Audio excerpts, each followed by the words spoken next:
I want to know what the was going on tonight after seeing Dallas beat Detroit. Okay, well, the Lions were facing 3rd and 1 at midfield in the fourth quarter tonight. Stafford threw a pass to Brandon Pettigrew. The pass fell incomplete, but the officials called pass interference. It should have been a first down. Yet the referee Pete Morari, or I don't know how to pronounce his name, I'll just put the link in the article in the description. He announced the interference call, but did not enforce it. What I want to know is, what the fuck? They got screwed tonight. We got over on that game. Look it up on YouTube. And this was during a nationally televised playoff game. I was watching it on my laptop and I can't believe what the was going on. I'm pissed. As a diehard NFL fan, I am extremely pissed off. That's a shame.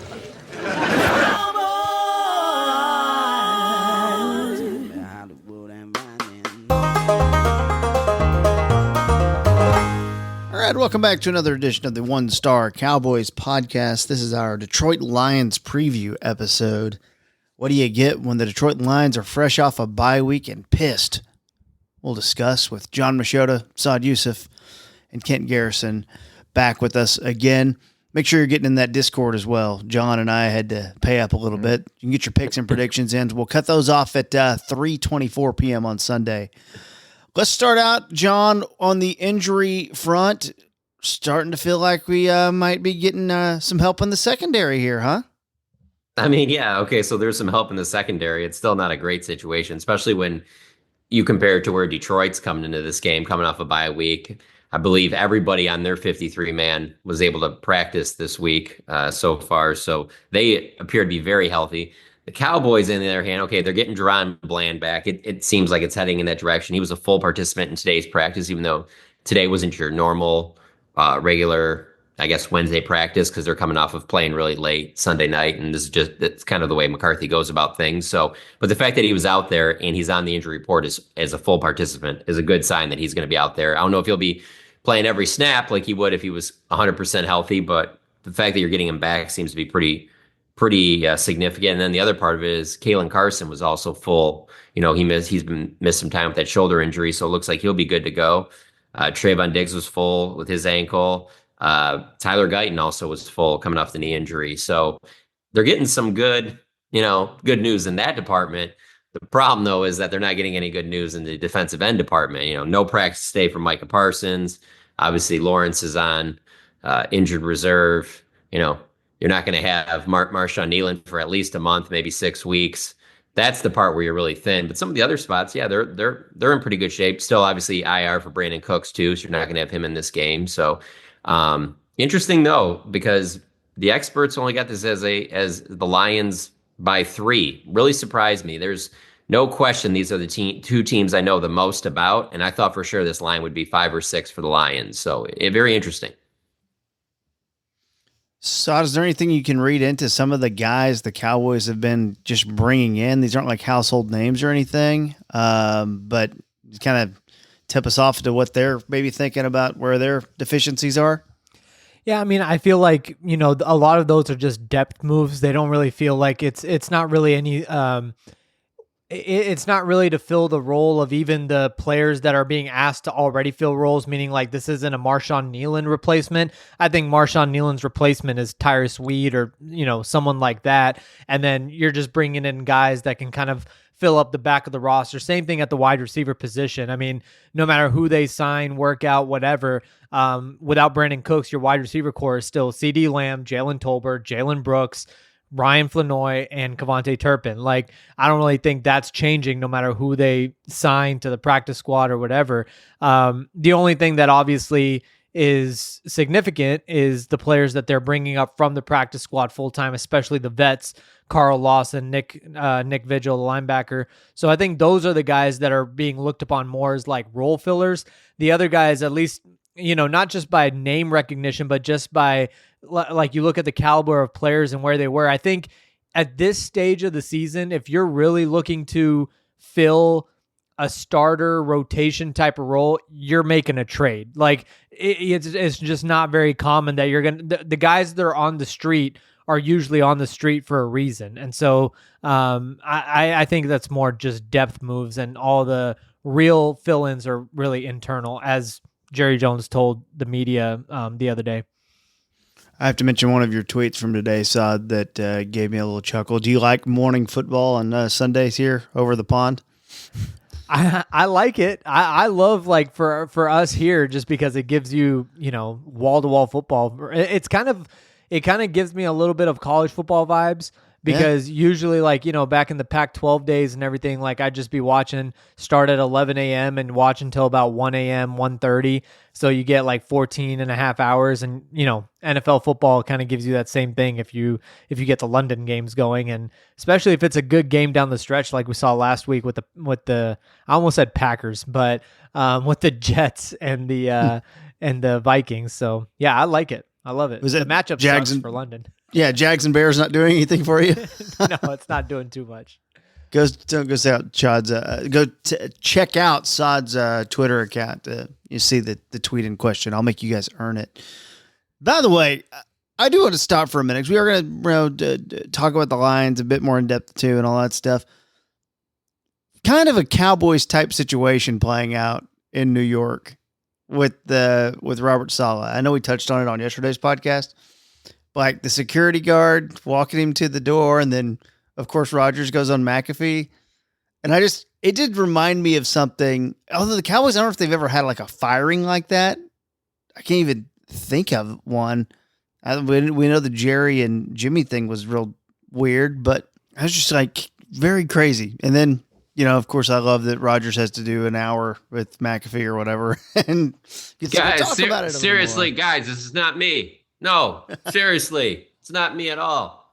No, guys, no, I'm serious. Like, seriously serious. It has nothing to do with me. You think it was Rodgers, John? I don't think you would get rid of Robert Saleh if Aaron Rodgers was like a fan of him or liked him, Aaron Rodgers comes off to me as the type of person that there could have been a lot of subtle jabs for weeks and months now to Woody Johnson about Robert Saleh, or to other people in the organization, that this guy is holding me back. This guy doesn't know what he's doing. Stupid effing call. I don't know. All the things that you've already seen out of his playbook. Also, if we're looking at it objectively, the Jets defense is pretty good right now, and the offense is what's struggling. So if you're looking for a scapegoat coach, it's probably Rodgers' guy, Hackett. But he's still in the building, whereas, the defense, which is pretty highly ranked in the NFL right now, and Saleh is a defensive guy, that's the one that kind of catches the short end. Rodgers' guy, Hackett, who got the job in Denver, even though it was LaFleur calling and designing the plays. Okay. I just thought it was great. Like, just the tension, though. It was good for once for it to not be the Cowboys. It's funny to see all that drama somewhere else. That's all I wanted to say on that. We'll flip it to the other side. We're going to live in this fantasy world that's not true, but let's say that Aaron Rodgers is completely on board with Robert Saleh, and really wants him to be his coach, and everything's going great, and they think they got a chance to make a real run at a Super Bowl. There's no way that they fire him. There's no way. Well, what's weird is they're 2-3. It's not like they started the season winless. They're still in this thing. They're pretty close to being in first place at this point. They're not. It's not a complete travesty. That's what's kind of weird. It's just they blew the whole thing up when they were still seem to be repairable. There's absolutely a world where they're 5-3 if they beat beat the Bills on Monday night, because I think they have the Patriots coming up again soon. Yeah, there was a stat, Kent, to your point, that the last time an NFL team fired a coach with a 400 winning percentage or better was 1961. So I know we're only 5 games in, but yeah, just to get to your point, like, it's not like this thing was spiraling out of control right now. Yeah, it's almost like you just wonder, like, if there's one person in the organization that could potentially go to Woody Johnson and that Woody Johnson would listen to that person and possibly get this change. I'm just trying to figure out right now who that could potentially be. Let me go through the roster. Smith. Yeah, Tyron Smith is Sauce Gardner's very high on my list. Yeah, there's a lot of different possibilities. I don't know who it could be, but I'll at the end of the show I'll get back to you. I'll think about it.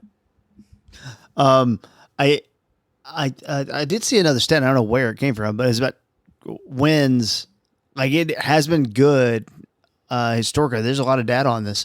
of firing a coach in the middle of the season and the team ends up doing better. And it's like, well, if the coach got fired, it's probably because things hit rock bottom and had nowhere else to go but up. But it's interesting and it's something to watch. I just want to throw that out there real quick. I wonder in those situations if it's ones where there's times where the coach has clearly lost the team and like most of the players are on board with the move. I find it hard to believe that that's what's going on in New York, where guys are just like, oh, thank God Salah's gone.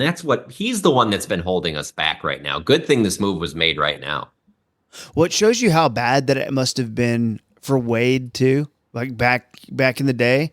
Because like we saw with Garrett, like Jerry did not want to fire him and we waited. And I get the feeling like whatever happens here, it does feel like it won't be a firing. It'll be just like McCarthy's contract ran out. I feel like Jerry doesn't want to fire people. Well, He yeah, just but had to with the Wade also, thing. yeah, with Wade, like that's the thing is like you could just tell the team just stopped playing for him. And I know that's like a cliche thing of like, you know, who wants it more type thing, but like if you're watching the Cowboys that season, you know, like the players just kind of stop playing for him. So I felt like there was no choice. Plus, obviously, Jason Garrett was waiting in the wings, but even if he wasn't, that was to me an untenable situation. Like he had to fire Wade Phillips. Jerry's fastball in the 90s, that thing hit 100 miles an hour. His fastball now hits like 80, 85 tops. And we have the perfect example. Jerry of the 90s, the Jerry that fired Jimmy, he does not let Mike McCarthy coach after that Packers loss. Yeah. I mean, it's pretty obvious. Like he's not the, and this isn't a Jerry Jones thing. There's most people as you get older, you know, you're not going to be as aggressive about those type of things like that. You see things from a lot more perspective. You're not as hard headed, you know, you've just had so many more life experiences and things that have come along where, let's be honest, he probably regrets the way the stuff that went down with Jimmy. And there's other coaching moves that he has openly said that he regrets doing. So he also has a lot that he's pulling from, you know, but I just don't, he isn't the same guy that he was, you know, when he fired Jimmy. Yeah, for sure. Let's move on to the Lions real quick. 3-1, and you know, week 1 they got the win that was over the Rams. Who could forget that iconic overtime drive where they decided not to throw the ball because they didn't need to. Week 2, a loss to Tampa Bay. Week 3, they beat Arizona 20-13, and then they handled Seattle very easily in week 4. So they sit at 3-1. They get the week off.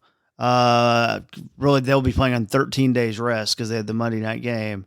That feels like a bad recipe, man. That feels like they're going to be highly rested and, oh yeah, mad from what happened last year, because that was at the end of the year last year and it was tense and it was important.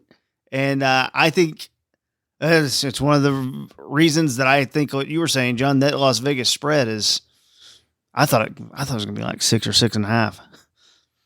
Yeah, the interesting thing about that loss is that I don't know how you would direct your anger at the Cowboys. It's an officiating thing, but Sure. Hey, this is professional sports. Guys use weird things as motivation all the time. So that's not, you know, they're obviously playing it down. Like any of the interviews that you hear coming out of Detroit this week, they've definitely played that down. Last year's game, you know, it's pretty much a layup. A lot of people in those situations. Cowboys, same side. When you're asked about it, they talk about how different the teams are now. And let's be honest, they're really not all that different. It was, you know, New Year's Eve, basically, you know, so it's not that long ago.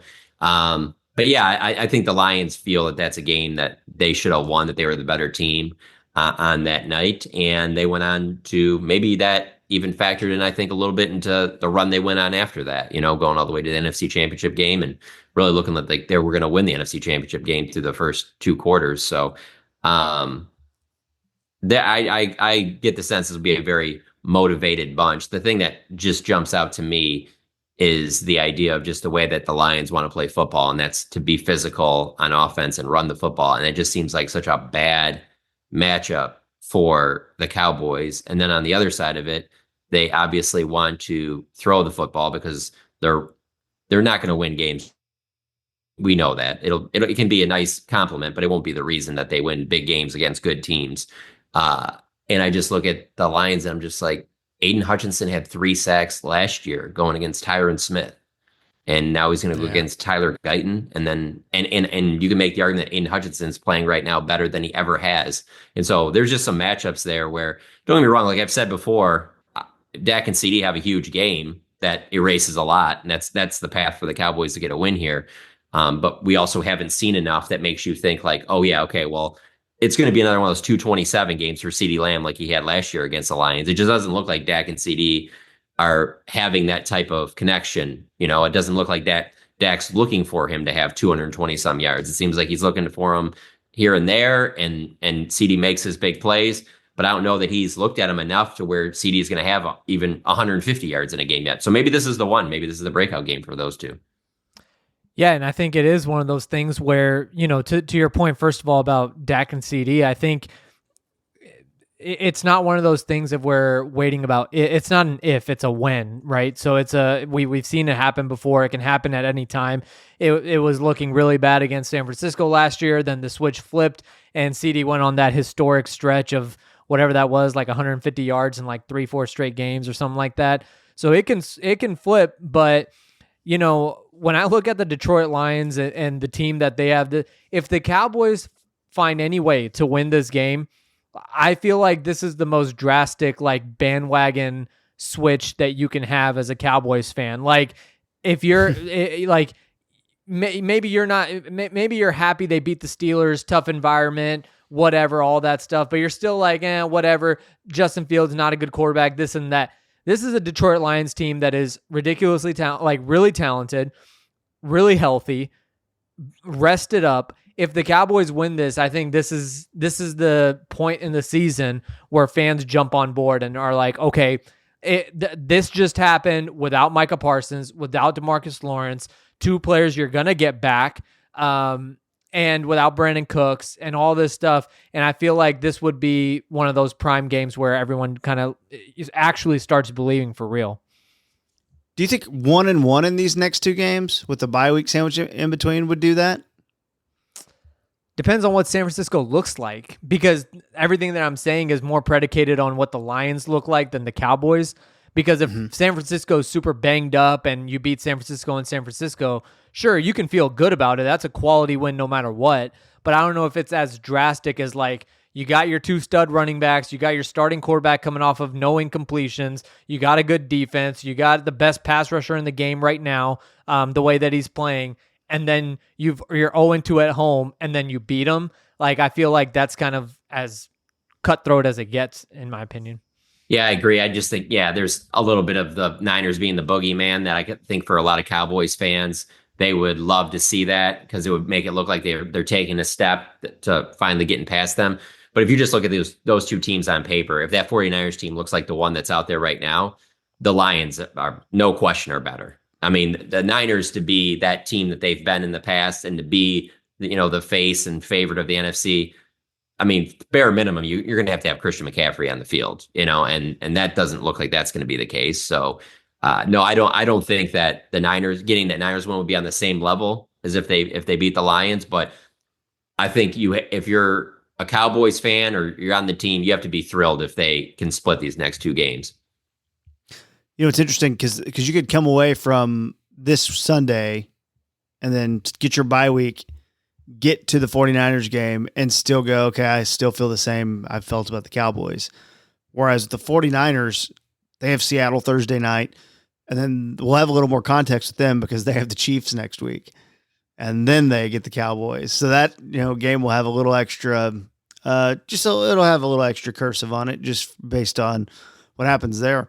When you look at this, both of these teams on offense, you're talking about CeeDee Lamb's your game breaker.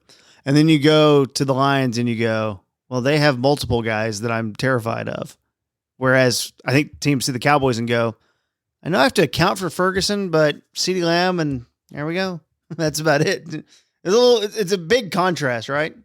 It is for sure. I would say the biggest difference from a year ago with the Lions is that Sam Laporta hasn't been nearly as involved from the tight end spot in the passing game. He hasn't put up the numbers that he had last year, but a lot of those numbers are pretty much going to Jameson Williams. Some of the big plays he's making, he's really looked now like the first round pick that they drafted, take the top off the defense. he finally looks like him and Jared Goff are on the same page. And so that they're more explosive because of that. But if you just look at Sam Laporta's production, he doesn't look like, last year where you're like, oh, this guy's on the verge of maybe being that next top tight end after you move past, the Kelsey Kittles.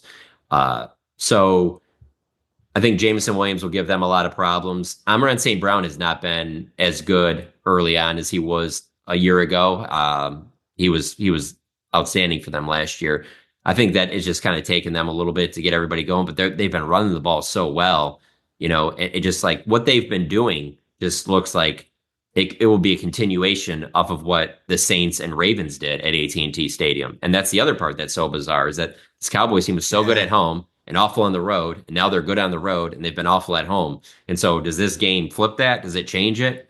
How wild would that be that they lose this game? Let's say it's not close, but then they go in San Francisco and win, and now they're 4-0 on the road. Like, I mean, talk about that going back to when the schedule comes out and you pick wins and losses. Like, how bizarre would that be to think that, like, oh yeah, and they're going to do this? Like, even the idea that they would go 1-1 in these next two games when you've lost to Marcus Lawrence and Micah Parsons has missed multiple games, you'd absolutely have to take that.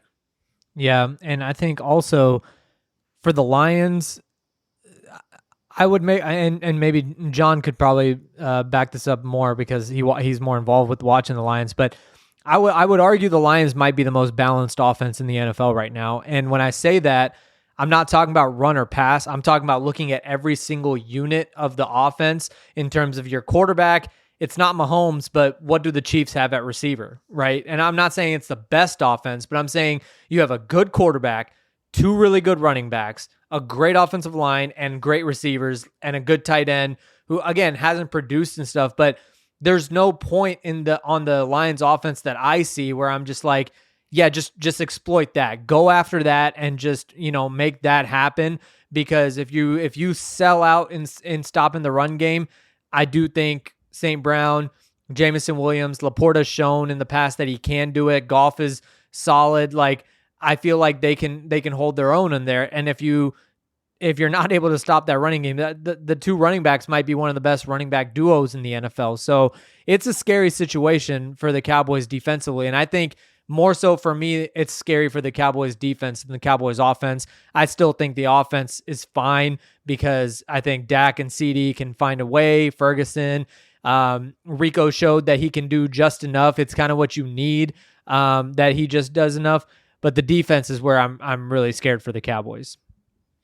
It's that harsh reminder too that like you did just play the Giants and the Steelers, and we all know how banged up they are. That goes without saying. It's like the Giants and the Steelers have these putrid offenses in your life. So like, okay, good job, defense. Way to go. And then you get here. And it's just hard to imagine that it's just going to be one of those games where you keep them under 20 points. But you mentioned Tyler Guyton a little bit earlier, John. I would be interested in, from a long-term development standpoint, a 2022 draft class match between Tyler Smith and Aiden Hutchinson. And maybe we just kind of let Guyton get right and throw TJ Bass in there just to see what we have. I would be interested in that. And I'm sure we're not there yet, and we're recording this on Wednesday night, but it's got to have crossed our mind, right? Yeah, I think this is prime time real estate for Mike McCarthy to tell you that this is not fantasy football, KT. I think he doesn't like me, so I think Guyton will end up being the starter on Sunday, but you're not alone in that thought. I put it to you this way. Like, let's say that this was the Super Bowl and you're in a situation where you just absolutely cannot let Aiden Hutchinson beat you. So put your best left tackle out there. You'd have a hard time convincing me that Tyler Smith is not the best left tackle on this roster, to be honest with you. Like, you know what I'm saying? I feel like I know that his play has dropped off, a little bit as he's gotten older, but I think you might be able to make, again, Super Bowl, one game, probably make the argument Zach Martin's probably your best right tackle too. I mean, if you really absolutely, like I said, had to win the one game, I just don't see them doing that this early in the season. They need Guyton to continue to grow. And so I think they want the baptism of, hey, go against Aiden Hutchinson. We're going to give you some help, but hey, you're going to get beat a little bit too, or whatever. What's so fascinating to me following both of these teams is so for me, I think one of the things that stand out most about Guyton is, the holding calls, things like that, kind of being handsy, and these penalties are really hurting them. And Terry and Arnold, the corner that the Lions drafted with the pick that they traded up with the Cowboys for. So, that Guyton technically is the pick that the Lions had, but the Lions traded up with the Cowboys. They take Terry and Arnold. And Terry and Arnold, they obviously went in because corner was by far the Lions' biggest need. I mean, that's one of the reasons. I mean, just look at last year's Cowboys game with how they went off against that Lions secondary was not good enough for them to win a Super Bowl. So they address it, trade up, get Terry and Arnold. Way too handsy, grabbing all the time. He is a penalty machine, and that's a big issue in Detroit. Like fans are furious with that how grabby he is and stuff. I just kind of think both players are going to be good players. You just got to kind of give them, they're just got to take the good with the bad. It's not going to be, I think, what kind of hurts Tyler Guyton is that people have seen how good Tyler Smith was right away. People have seen how good Zach Martin was right away, or Travis Frederick or Tyron Smith. And it's like, I think Guyton is going to be fine. But I would not argue with anybody if they said Tyler Smith is their best left tackle right now. Yeah, and KT, the reason why I also don't think that you're too off base on that is because I think you have the mask of the injury right now, so you can just be like, hey, we're just gonna let him get right. I don't think if you were saying just bench Tyler Guyton, I think there's no way ever that would be the case right now. But I think because he did get hurt and miss the rest of that game, and if you're trying to, I mean, he's already went against Myles Garrett and somewhat TJ Watt, not really, but kind of whatever against that defense and stuff. But I think I think that's the only reason. But again, if he was a full participant today, as we mentioned off the top, and I just don't think that they would do that.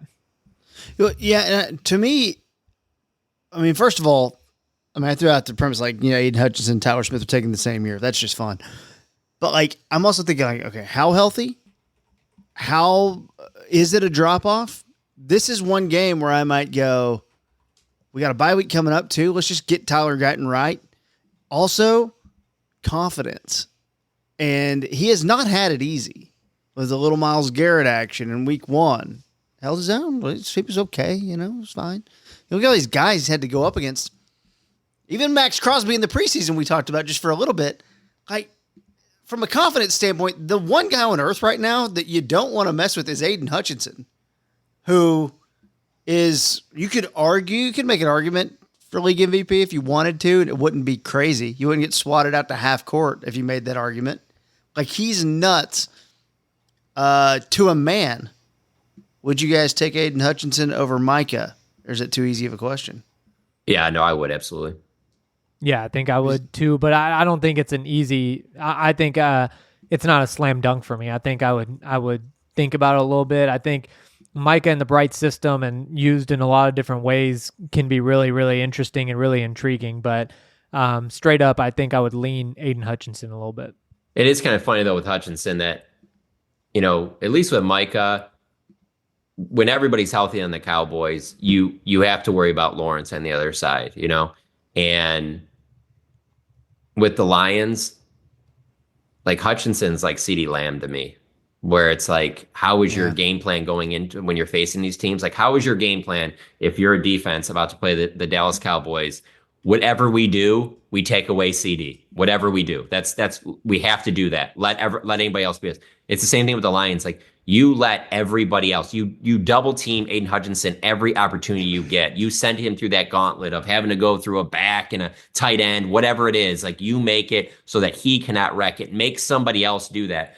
That's why they went out in free agency and signed Marcus Davenport. But Marcus Davenport, has had the injury history, and then obviously he gets hurt, and they don't have him now because they know that they need somebody else opposite of Hutchinson. They really don't have that. And so if I am game planning if I'm an offense going against this Lions defense, I do whatever extra guys, whatever I have to do to send over there. I know it's going to limit you somewhat offensively, but I think it's worth it just because of the fact that you can't let him just wreck this game. Maybe that leads to Zeke playing a little bit more, helping out on pass pro. I don't know, but like he is a guy that you just cannot let him do it on his own like that. Like he cannot be the guy that just completely ruins the game for you, getting another 3 sacks. Hunter Lipke, your RB2. There you More go. action from him. Just to give our listeners one perspective, this is my stat of the day, I guess I'll go with.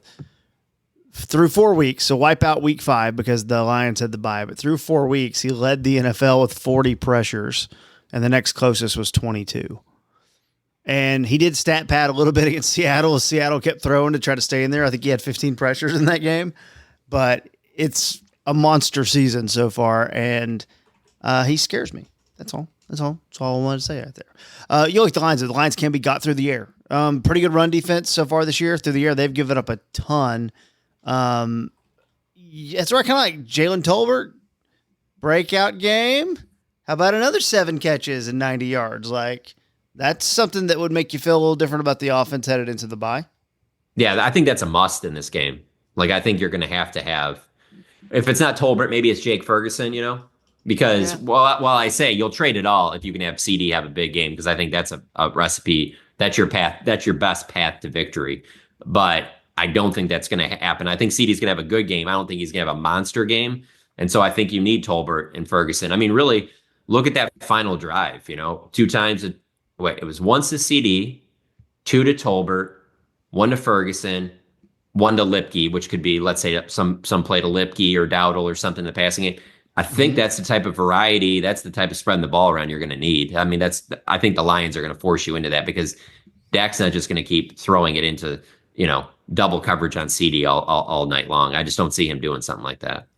Yeah, it'll be interesting. I was looking up some CD stuff earlier, just on some stats websites and stuff, and CD's yards per game average and yards per catch average, the highest against any team that he's played multiple games against is the Detroit Lions. Obviously, that game last year goes a long way in that because he had that super long touchdown, big yardage game, all that stuff. But any in multi games against any team, his highest is against the Lions. So I don't think that he's going to have a 200+ yard game, but I would honestly be pretty surprised if he doesn't go over 100 yards in this game, just because I think Dak knows that it's time to get him going. There's going to be a lot of questions. There already have been. It's Wednesday, and there already have been questions to McCarthy and all that stuff. And, he's kind of hearing it and everything. So yeah. I think CD will have a big game. I just don't think it's going to be a monster game. The one thing I'll say on that, though, is that they have this is not the same corners that Detroit's had in the past. That's the only difference. Like using that first round pick on Arnold, free agency, they added Carlton Davis. They're better than they have been back then because there's definitely times, man, I'm telling you, that whether you talk about the Cowboys game last year or you just talk about some of the Lions playoff games, there's times when you're watching those corners and you're just going like, man, I can't believe that they've even made it this far in the playoffs with how bad the play is there. I mean, it was so the number one guy we're talking about here is Cam Sutton. Like, it was just like, how is this guy? And they just had to have him out there, and it was just not good. And so it's definitely not one of the better secondaries in football, but I think it's going to be a better one than what we've seen in previous years when the Cowboys have played them. Without knowing this, and this is pretty embarrassing on my part, because I just watched them play, but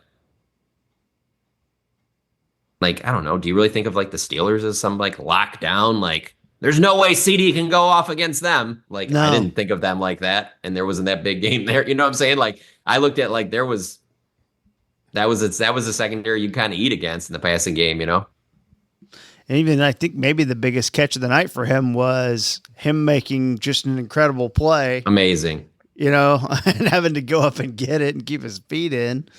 I mean, it wasn't easy. Well, nothing's been easy on offense, though. I mean, we talked about the last sequence, but everything is, gosh. It is funny, though, when he makes a play like that, and you just see, we all know how good of a player he is and how talented he is, but there is a part of me being well, I've never played quarterback at some college level or the pros, or what do I know? But just sitting here in the press box or sitting here as a fan, I'm just do that on every play. Just throw it up to him. Throw it up to him. You know what I'm saying? Just get him in some space and just throw it up there. Now, again, the team I watch the most outside of them is the Lions. And so a lot of my belief in that is watching a lot of games of Des Bryant and Calvin Johnson, where it was like, if it gets down into an area where you have to make a play, you just really like their chances. And CD to me is absolutely on that level. I mean, the best way to describe it, I mean, you just look at it as, so the three highest paid players in the NFL right now are Dak Prescott,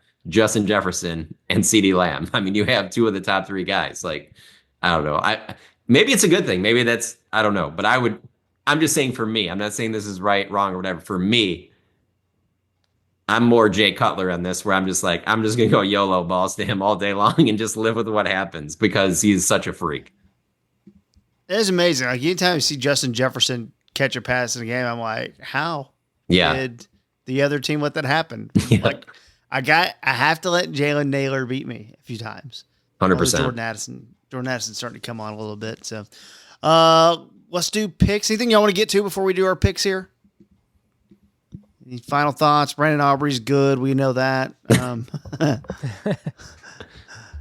What do you think right. about the notion of throwing the Lions off by opening the doors and windows and just letting that 90-some degree heat come in there? Jerry will never do that, but it is an interesting. I heard Brian Broaddus mention it. It is an interesting thing that I don't see them doing, but it would be an interesting curveball. Jared Goff, not good outdoors. I mean, Let's get him out of that friendly dome environment. Yeah. I love it. I think it's a little too high for Jerry's liking there. Yeah. Well, I would just say one thing for me every week, whenever the Cowboys play, I end up going and watching pretty much all the highlights and sometimes full games of, like, you know, from this century, for like 2003 onwards. And just because John brought up Calvin Johnson, that Bobby Carpenter pick six game when Romo threw like two pick sixes and Calvin had that catch over three guys, because like there's two Calvin Johnson catches that are like that. There was one against the Bengals that, like, I think gets a lot more play, but man, he did that same thing against the Cowboys on the left back of the end zone, and that game was just so sick. And I only went to two Cowboys games in my entire life, like before covering the team. One was against the Seahawks at Texas Stadium, and one was that Detroit Lions game at Cowboys Stadium at the time. That was just so insane. Like, the disbelief of, first of all, it being Bobby Carpenter to have the pick six, and then there was the other corner who had a pick six in that game too, down the left sideline. But just straight thoughts. I was just watching that earlier this week, yesterday, just watching all the Cowboys Lions games from the past 20 years, and it was ridiculous. You know, Lions fans are still really upset about the Anthony Hitchens. Isn't it Brandon Pettigrew? Wasn't it? Yeah, for sure. Yeah, that was bad too. Yeah, I can't imagine a fan base maybe like using something that happened in the 2014 playoffs as something that they don't let go. That would be weird. Can't imagine that. But to your point, I've held it against McCarthy what happened in that NFC Championship game for a long time. So it's a chain reaction. To your point, Sad, though, I've been to, I think this will be my 8th Cowboys-Lions game, and there's only been maybe one that's been boring. I went to one as a fan back in, I can't remember the year. I want to say it was maybe 06. It was the one where Romo hit Witten late. This one was at Ford Field, and that was just an incredible game that the Cowboys came back to win. And then I just think of the game you just talked about. I think of the 2014 playoff game, how crazy it was. And then my first road game actually covering the Cowboys was the one where Dez flips out on the sideline. Matthew Stafford does the fake, spike, and or not even fake spike. He just fakes like he's fake spike, and then he dives over. The 2014 that one is just so crazy to me because that was DeMarcus Lawrence's rookie year. And he has 2 sack fumbles on the final drive. He doesn't recover the first one, but then the second one, he finally does, the one after the Hitchens pass interference or whatever got called back. The one that's just so bizarre about that play to me is always just the fact of, it's kind of like the way that everything was handled during the last Lions-Cowboys game. It's not really anything between the two teams. It's just how bad the officials handled it. Like, to this day, that's 2014.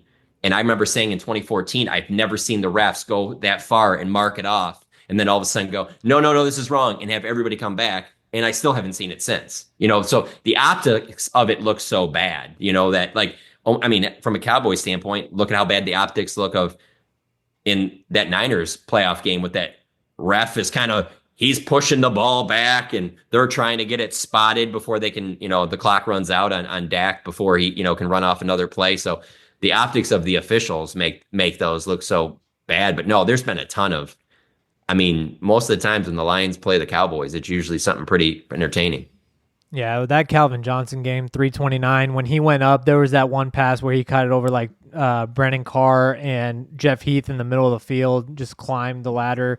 And the fact that he ended that game with just one touchdown was crazy because, that was the game where at the end, Stafford threw that pass to Calvin Johnson and get down to the one before he jumped into the end zone. So, it's been just going through, there's been some classics between these teams. So I'm looking forward to it. See, the reason they defended Calvin like that is because it wasn't a big deal to go against Calvin because their D-backs, they went against Dez and Miles Austin in practice all the time. I remember Rob Ryan saying that. Oh my God. And after Calvin retired, he even brought that up, that it was like a moment that he'll always remember, like that, because he was not the guy to really act like he reacted to, they said what about me or whatever like that, but it was definitely a motivating factor to him. Like, okay, you guys do? All right, well, we'll see. We'll see how this goes. I don't know if you've ever heard about being like a first ballot Hall of Famer, but I'm trying to think. What year was that game when Witten, Kent, you should know this. Was that 07? 06 or 07, something like that. It was really, the Cowboys. I just watched it. I know what you're talking about. The Cowboys are really good that year too. But I wasn't covering the team at that time. It might have been 08. You think it was that late? Maybe. I felt like it was maybe. I felt like it might have been. Romo was there. 07. It was 07. Okay. It was 07. Yeah. I was gonna say because Romo had to be on the field because I remember him and Witten. Yeah. They were 12-1 going into that game. The Lions were awful, but yeah, I remember because it came down to it looked like the Lions were gonna kind of steal this game in a game they had no business. Yeah, the Lions fell to 6-7, and the Cowboys. Who's that quarterback for the Lions that day? Charlie Batch, something? No, it wouldn't be Dante that. Culpepper. It probably was something along that lines. It was John Kitna. Cowboys legend. Didn't throw a touchdown pass. Romo threw for 302, but yeah, him and Witten. I'll just never forget that because it was. See, I got it right here. 18 seconds left to go in the game. So it's like there's just been it seems like when these two teams meet, there's probably some pretty entertaining stuff that happens. Yeah. How can you also forget the Dez reverse touchdown to Witten? Yeah. That was wonderful. Into a dance party in the end zone. Yeah. That was so good. So good. Let's go to picks. I am 2-3, and I lost last week, so I'll start us off. Detroit Lions 31, Cowboys 16. And that is 3 field goals from our leader. We will go to another man who is 2-3 on the season, Kent Garrison. Hey, also noticed big Jeff Heath mention week on One Star this week. He was. Shout out Jeff Heath. Wonder if he loses any sleep over that Calvin Johnson game. I think he's our emergency kicker, right? He was. That was some incredible moments against the 49ers. Hold on. If he's losing sleep, it's to not getting that ball out of Aaron Rodgers' hand in 2016 in that playoff game. Yep. Maybe, but he did basically all he could, in my opinion. Oh yeah, for sure. Got but huge hands. If that's Jared Goff, that's a fumble. He blindside tackled him and did the swipe down and everything, and Aaron's just a freak. I'm taking Detroit 28, Cowboys 24. To our other panelist at 2-3 on the season, John Machota. Yeah, I'm going Lions 27, Cowboys 24. I picked against the Cowboys a lot this year. I just think that this Lions team is too stacked, especially coming off the bye week. If they had Micah and Lawrence, I probably would pick the Cowboys, but I think it's going to be too much for them to overcome. So yeah, give me the Lions pulling it out, but I do think it'll be a good game. Quite a test right here for our leader in the clubhouse at 3-2, Saad Youssef. He has picked the Cowboys 5 times, and it's gotten him a 3-2 record. Saad, will the streak continue? I'm going Cowboys 25, Lions 31. I was about to say, Oh, he deked us. I was about to say, how low are you going on this Lions score here? Yeah, I was waiting for you to come with like 13 or something. I was like, really? No, I was gonna be no. like, when we get this show done, we'll put some money on the side on this. Yeah, no, I think, and just to clarify what I said earlier, I think when I say Cowboys fans jumping on the bandwagon, I don't mean like this is our year, this is the Super Bowl. I don't think that ever happens until the playoffs, until you get 2 rounds deep into the playoffs. But there's a lot of Cowboys fans that are kind of out even already on this season, talking about draft and all that. And I'm saying, for me, if the Cowboys find a way, I think it gets a lot of fans back on for at least the next 2 months. I Wow. agree. 2 months. I kind of agree. I mean, they're dying for something. And something that legit. play right there, 4th down, late night. And we Back had people in the 4-2? Discord as they were making the drive to win the game saying tank the season.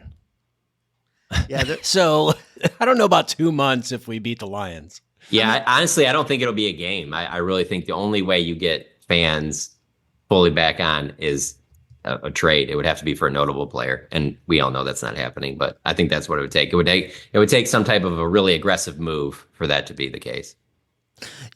it is interesting too.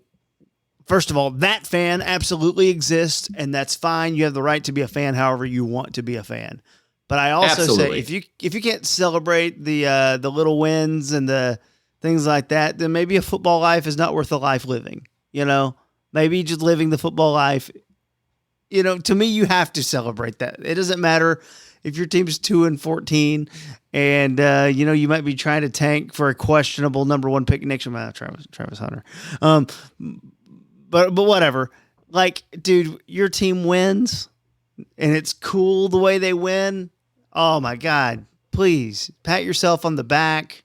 Go tell someone you love them. Live it up. You have to. I think for a lot of people, like the Tom Brady Patriots have really like ruined sports fandom for a lot of people, where they just think like that's the standard for greatness, when like Drew Brees has 1 ring, Aaron Rodgers has 1 ring, Peyton Manning has 2, but kind of got dragged to the second.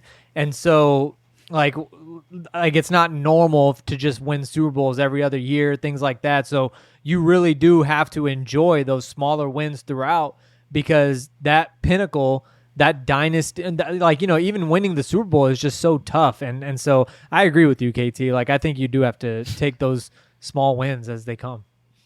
You guys sound like losers. Sorry. No, I'm kidding. Can I bring up real quick, since you mentioned the Tom Brady Patriots?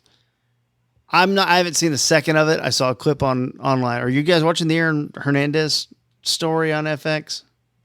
No, but I will. I mean, how can you see those clips of that acting and go, you know what? I need to sit down and watch this. It's becoming an internet thing now. Did you see the clip of him running the route?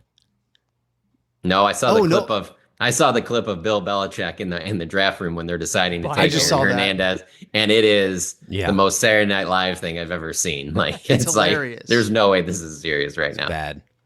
It was you need like, to look up the clip of Aaron Hernandez he's running a route in like a warm up or something, just out getting some reps in with his bro. It is unbelievably bad. Football. Oh my God. It is amazing. Okay, you're right. Oh, that is so good. John can go out there right now and run a better route. And this guy probably had I don't doubt that coaching. at all. No, I know. I don't even Watch see this. that clip. I don't even need to see it. And I know I can do this. Dude, it's spectacular. I mean, the Gronk, when he and Gronk meet at the locker, that is so funny. That's going around. It's really good. So I'm not going to watch a second of it. I'm not. Oh my God, that route is. Isn't it great? So bad. Where's this at, Dude. guys? Send this to me. You got to go to Twitter X or, What do I type in? What do you think would be the quickest way to get here? If we I just just said, typed in John, go to the Aaron. 5-yard line or 10-yard line and run a wheel route, I think that's what he runs. What'd you Uh, search, kinda- Sod? I just searched, would do better. Aaron Hernandez route? Yeah. Aaron is but- running. Okay, route. I got it. All right, here we go. Let's get it in real time. All right. Okay. Oh my. Isn't that good? It's so good.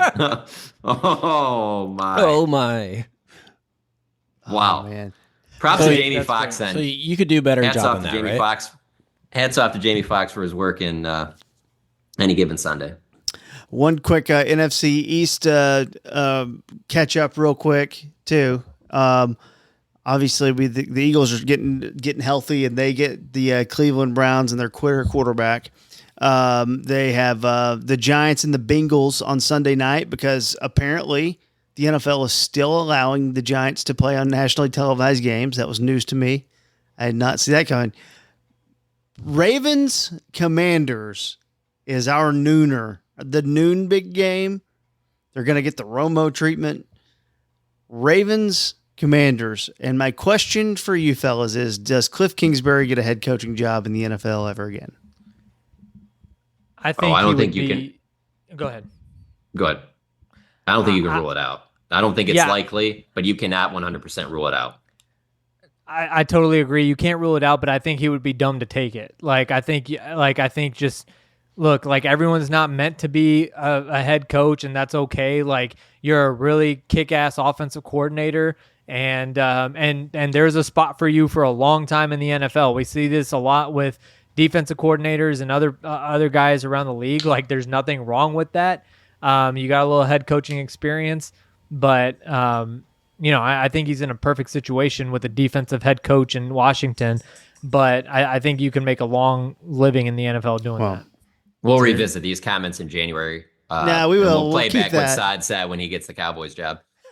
But here's what I'm thinking.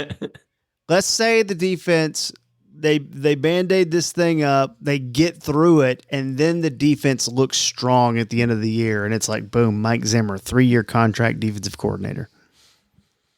Who's the coach?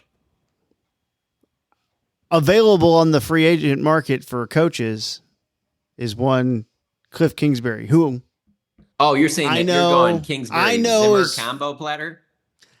I'm just telling you that it's something we should think about, right? In a good way? I think. Whoa, I don't. That's for the fan to decide, I guess. No, we For can me, decide I mean- right here. That sounds terrible. Well, Kingsbury needs to show that he could finish a year first, right? But Kingsbury, head coach, Mike Zimmer, defensive coordinator. I'm out. I would not be surprised if that happened. I would put money on I it. would. It's not likely at all, but that should be a combination that is seared into the brains of You just- Cowboys fans. You're just going to completely shut the door on Dion like that, huh? Okay. All right. Dude, Deion's building something special in Colorado. What are you talking about? I will say, I know we don't want to get too much into this, but I will say if there's a coaching change in the offseason, going off of what I said earlier, 90s Jerry factors in Dion, factors in Kingsbury. Sure. 2024 Jerry, I don't think he does that move. I really don't. We play it Yes, safe with totally Sean agree. Payton. What are we talking about here? No. I mean, come on. We had this. We were talking about this in older. the Discord. There was about 2 guys that came to mind that were like Jerry names. 2024 Jerry names. Ben Johnson's not that. Jason Garrett Belichick. off of TV. Belichick, John Harbaugh. Oh yeah. What about Vrabel? That's Vrabel was the interesting.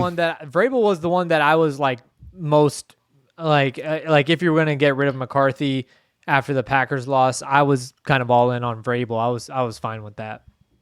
Honestly, I was fine with that. You like Vrabel over maybe giving Garrett another chance? All right, let's end the show.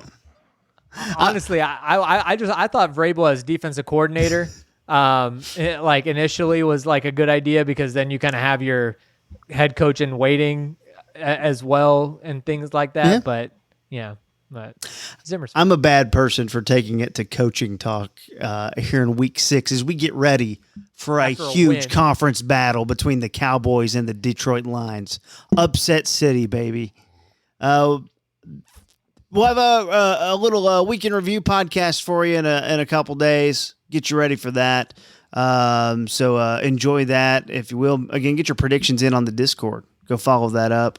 And you can get in under the picks and predictions tab. Guess the final score. First one to guess it correctly, we will Venmo you a little money if you get the score correctly. John and I are working out of a deficit right now. For Saad Youssef, follow him. For John Michaud to follow him. For Kent Garrison, follow him. And that Mad About Movies podcast, too. Because a lot Appreciate of movie it. stuff. Joker 2 is terrible. We didn't get into it. We didn't have time to get into it. Listen to our pod on it. You don't have to. I'm going to see the Saturday night movie right now because I have a busy weekend. Cannot wait.